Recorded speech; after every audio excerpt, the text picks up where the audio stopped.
الله أكبر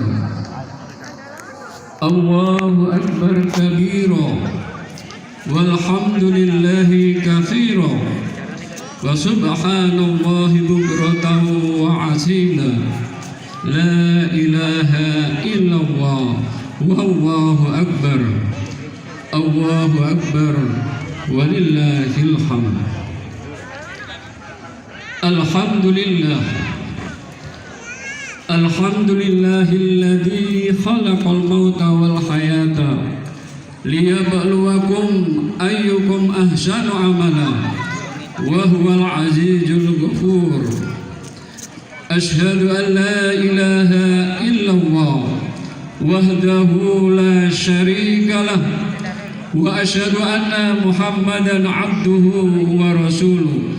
اللهم صل وسلم على محمد وعلى آله وأصحابه ومن تبعهم بإحسان إلى يوم الدين.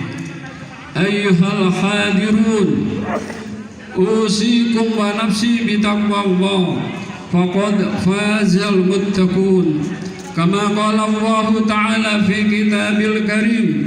أعوذ بالله من الشيطان الرجيم. يا أيها الذين آمنوا اتقوا الله حق تقاته ولا تموتن إلا وأنتم مسلمون. صدق الله العظيم. الله أكبر الله أكبر walillahil hamd.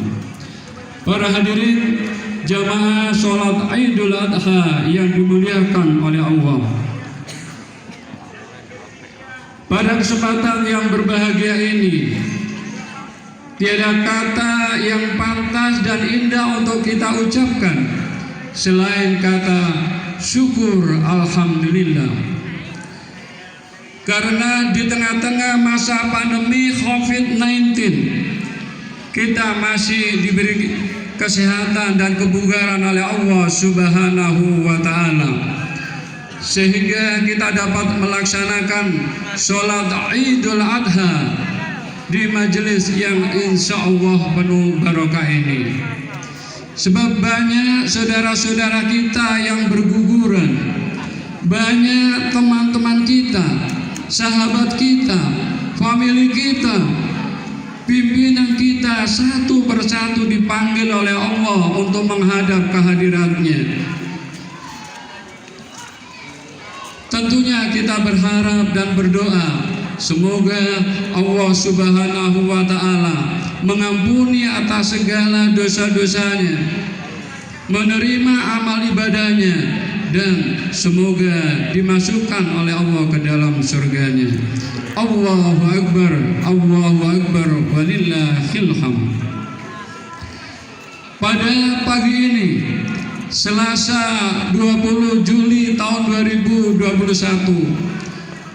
bertepatan tanggal 10 Zulhijjah tahun 1442 Hijriah, kumandang takbir, tahmid, tasbih dan tahlil menggema membelah angkasa, menghiasi jagat raya. Hari ini lebih dari 1,6 miliar kaum muslimin merasa bangga, merasa gembira dan bersyukur karena Allah Subhanahu wa Ta'ala telah menjadikan umat yang terbaik di antara umat-umat yang lain. Kuntum khaira ummatin ukhrijat linnas ta'muruna bil ma'ruf wa tanhauna 'anil munkar wa tu'minuna billah. Kalian adalah umat yang terbaik, dilahirkan untuk manusia, mengajak kepada kebaikan dan mencegah dari hal yang mungkar dan beriman kepada Allah. Allahu Akbar walillahil hamd. Hari ini para tamu Allah, jamaah haji di seluruh belahan dunia sedang berada di Mina, sedang berkumpul di Mina dalam rangka untuk melempar jumrah sebagai miniatur syaitan yang senantiasa menggoda manusia. Setelah sehari sebelumnya wukuf di Arafah, hari ini juga umat Islam di seluruh dunia sedang bertakbir, bertahmid dan bertahlil, mengagungkan asma Allah dan melaksanakan sholat Idul Adha secara berjamaah, yang kemudian diikuti dengan menyembelih hewan kurban bagi mereka yang mampu melaksanakannya sebagai manifestasi ketaatan dan ketakwaan kita, ketakwaan mereka kepada Allah Subhanahu wa ta'ala. Sebagaimana Allah berfirman, la yanalallaha lahumuha wala dima'uha walakin yanaluhut taqwa minkum.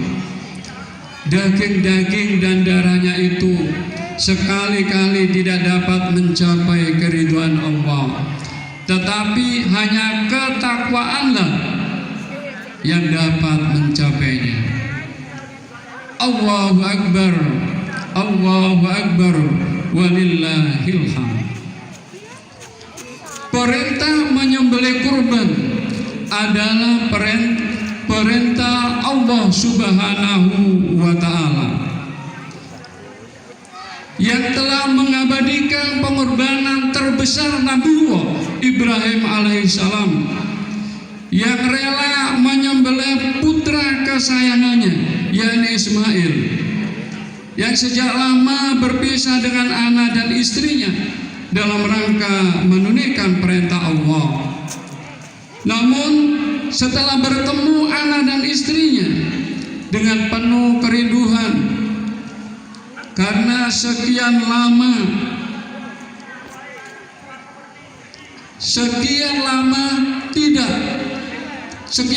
berpisah, tiba-tiba Allah memerintahkan kepada Nabi Ibrahim alaihissalam untuk menyembelih putranya, yaitu lewat mimpi kenabian. Kemudian beliau menyampaikan kepada putranya sebagaimana diabadikan oleh Allah di dalam Al-Quran surat As-Saffat ayat 102.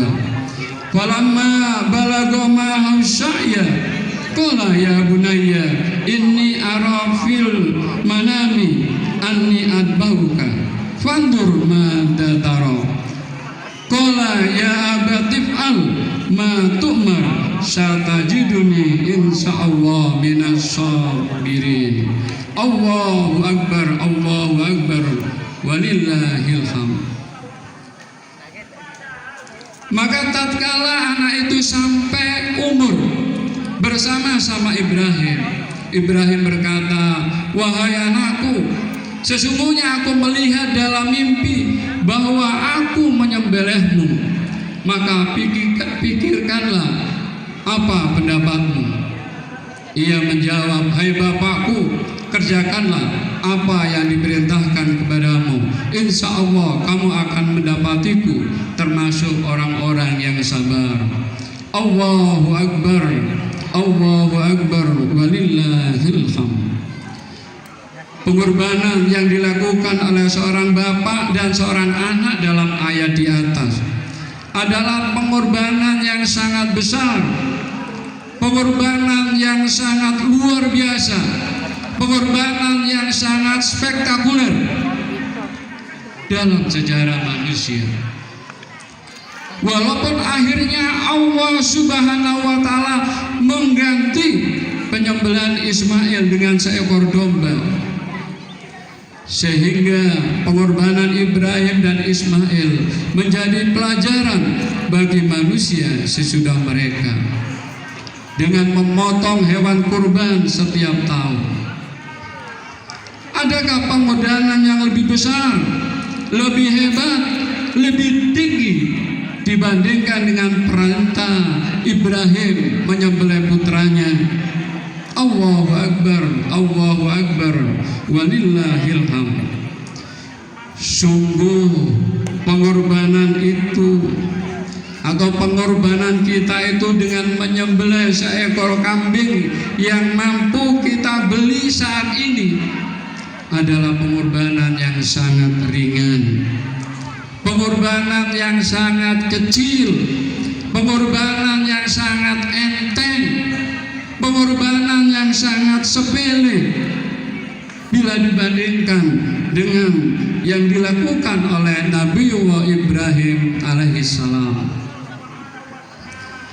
Namun berapa banyak umat Islam yang mampu secara finansial tetapi masih berat mengorbankan hartanya di jalan Allah. Berapa banyak orang yang mampu tetapi sekitar kita masih banyak pula yang terkadang sulit untuk mendapatkan sesuap nasi. Allahu Akbar, Allahu Akbar, walillahil hamd. Sejarah Islam membuktikan bahwa Umar bin Khattab radhiyallahu anhu rela tidur di bawah pohon dan hanya memiliki selembar baju karena empati dan perhatian terhadap kondisi ekonomi rakyatnya. Utsman bin Affan yang sebelumnya adalah seorang yang kaya raya, yang sebelumnya adalah seorang konglomerat dari kalangan sahabat, beliau rela tidur setiap hari di dalam masjid karena mengajarkan kesederhanaan pada rakyatnya. Umar bin Abdul Aziz adalah salah seorang pemuda yang kaya raya pada zamannya di Madinah. Namun setelah menjadi khalifah, tiba-tiba ia menjadi seorang yang paling miskin dari rakyatnya. Begitu juga Sultan Salahuddin Al-Ayyubi yang disegani oleh Eropa sepanjang masa. Ketika menjadi pemimpin, jarang tersenyum dan jarang hidup enak-enakan atau hidup bersenang-senang. Sehingga ada yang bertanya, "Wahai Sultan, mengapa engkau tidak pernah bersenang-senang dan tidak pernah tersenyum?" Spontan beliau menjawab, "Bagaimana mungkin aku bisa tersenyum? Bagaimana mungkin aku bisa bersenang-senang sementara rakyatku menderita, sementara Masjid Al-Quds terjajah?" Allahu Akbar, Allahu Akbar, walillahil hamd. Lalu bagaimana dengan kondisi pemimpin-pemimpin kita saat ini? Berapa banyak orang yang sebelumnya miskin tiba-tiba menjadi kaya raya setelah menjadi pemimpin di daerah tertentu? Berapa banyak orang yang tidak memiliki harta benda tiba-tiba memiliki harta benda yang melimpah ruah setelah menjadi penguasa, setelah menjadi pejabat, setelah menjadi pembesar, sementara rakyatnya menderita, rakyatnya lapar, rakyatnya fakir, dan hidupnya di bawah garis kemiskinan. Apa yang membuat mereka berbeda dengan pemimpin Islam sebelumnya? Ternyata yang membedakan adalah semangat pengorbanan karena Allah Subhanahu wa Ta'ala untuk rakyatnya. Mereka datang bukan untuk memerintah dan menguasai, atau tidak untuk menjadi penguasa, melainkan mereka untuk melayani dan berkorban apa yang mereka miliki untuk rakyat dan negerinya. Mereka datang untuk memperjuangkan nasib dan penderitaan rakyatnya.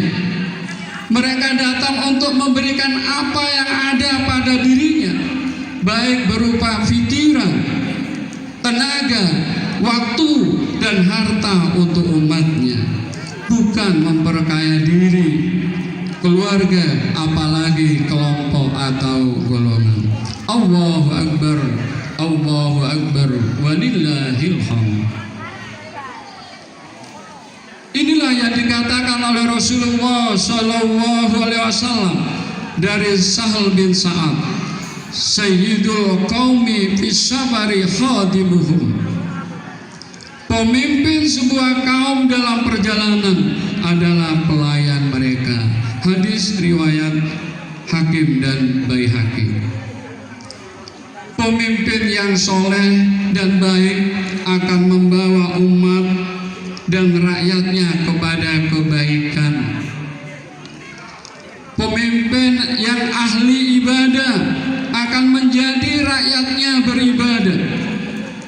Pemimpin yang beriman dan bertakwa akan menjadi rakyatnya dan negerinya bertakwa, yang pada akhirnya akan melahirkan keberkahan dan kemakmuran bagi bangsanya. Begitu juga sebaliknya, pemimpin yang tidak beriman, yang tidak menjalankan agamanya akan melahirkan bencana, kerusakan, bahkan azab dari Allah Subhanahu wa ta'ala. Allahu Akbar, Allahu Akbar, walillahil hamd. Ibrahim adalah suri tauladan abadi. Kita perlu menghadirkan tauladan itu dalam diri kita semua, agar iman kita menjadi kokoh, agar mental kita menjadi ajab, agar hati kita menjadi jernih dan pikiran kita lebih tertata rapi. Sebab suatu saat nanti manusia akan mengalami guncangan yang besar karena kehilangan sosok tauladan dalam kehidupan kita sehari-hari. Rasulullah Sallallahu Alaihi Wasallam 15 abad yang lalu pernah memberikan sinyalmen, pernah memberikan isyarat tentang situasi yang akan menimpa di sebuah bangsa yang tidak konsisten menjalankan tata aturan agama. Mereka akan dilanda berbagai krisis, baik krisis ekonomi, politik, sosial, moral, dan budaya yang berkepanjangan. Sebagaimana dalam hadisnya yang cukup panjang, yang artinya, apabila akhir zaman semakin dekat, maka banyak orang yang berpakaian jubah. Dominasi perdagangan, harta kekayaan melimpah, para pemilik modal diagungkan, kemesuman merajalela, kanak-kanak dijadikan pemimpin, dominasi perempuan, kelaliman penguasa, manipulasi tukar dan takaran dan timbangan yang bahasa kerennya disebut dengan modus operandi penipuan. Orang lebih suka memelihara anjing piaraannya daripada anaknya sendiri. Tidak menghormati orang yang lebih tua, tidak menyayangi yang kecil, membiaknya anak-anak hasil zina, sampai-sampai orang Islam menyetubuhi perempuan di tengah jalan. Maka orang yang paling baik di zaman itu hanya bisa mengatakan, tolonglah kalian menyingkir dari jalan. Mereka berpakaian kulit domba tetapi berhati serigala. Orang paling ideal di zaman itu adalah para penjilat. Hadis riwayat Hakim dan Tabrani. Allahu Akbar, Allahu Akbar, walillahil hamd. Ternyata fenomena sosial yang dikhawatirkan Rasulullah Sallallahu Alaihi Wasallam tersebut pada kenyataannya telah bermunculan dan hadir nyata di tengah-tengah bangsa yang sedang dirundung krisis multidimensi ini. Oleh karena itu, para jamaah yang dirahmati Allah, di hari yang berbahagia ini, kita hendaknya berniat dengan ikhlas untuk meneladani Nabi Ibrahim alaihissalam, agar bangsa ini tidak tersungkur berlama-lama dan kita bisa berdiri sejajar dengan bangsa-bangsa lain di dunia. Hanya dengan pengorbanan yang ikhlas dan keimanan yang mantap, negeri ini insya Allah menjelma menjadi negeri baldatun thayyibatun wa rabbun ghafur. Untuk itu di akhir khutbah Idul Adha ini, mari kita akhiri dengan doa. Bismillahirrahmanirrahim. Innallaha wa malaikatahu yusholluna 'alan nabi ya ayyuhalladzina amanu shallu 'alaihi wa sallimu tasliman. Allahumma ighfir lil mu'minina wal mu'minat wal muslimina wal muslimat al ahya'i minhum wal amwat innaka sami'un qaribun mujibud da'wat ya qadiyal hajat. Allahumma a'izzal islam wal muslimin wa adilla syirka wal musyrikin. Allahumma a'izzal islam wal muslimin wa adilla syirka wal musyrikin. Allahumma aslih lana dinana alladhi huwa ismatu amrina wa aslih lana dunyana allati fiha ma'asuna wa aslih lana akhiratana allati fiha ma'aduna waj'alil hayata ziyadatan lana fi kulli khair waj'alil mauta rahatan lana min kulli syarr. Allahumma nasruna fa innaka khairun nasirin waghfir lana fa innaka khairul ghafirin warzuqna fa innaka khairur raziqin waftah lana fa innaka khairul fatihin warhamna fa innaka khairur rahimin wahdina wa nazina minal qaumid dhalimin wal kafirin. Allahumma innaka ta'lam anna hadhil qulub qad ijtama'at ala mahabbatik wa taqat ala ta'atik wa tawahadat ala da'watik wa ta'ahadat ala nusrati syari'atik wa wasikillahumma rabitataha وأدم ودها واهدها سبلها واملأها بنورك الذي لا يهبو واشرى صدورها في فيض الإيمان بك وجميل التوكل عليك وأحيها بمعرفتك وأعمدها على شهادة في سبيلك إنك نعم المولى ونعم النصير. اللهم آمين وصلى الله على محمد وعلى آله وصحبه وسلم. Aqulu qouli hada wastaghfiruhu innahu huwal ghafurur rahim. Wassalamu alaikum warahmatullahi wabarakatuh.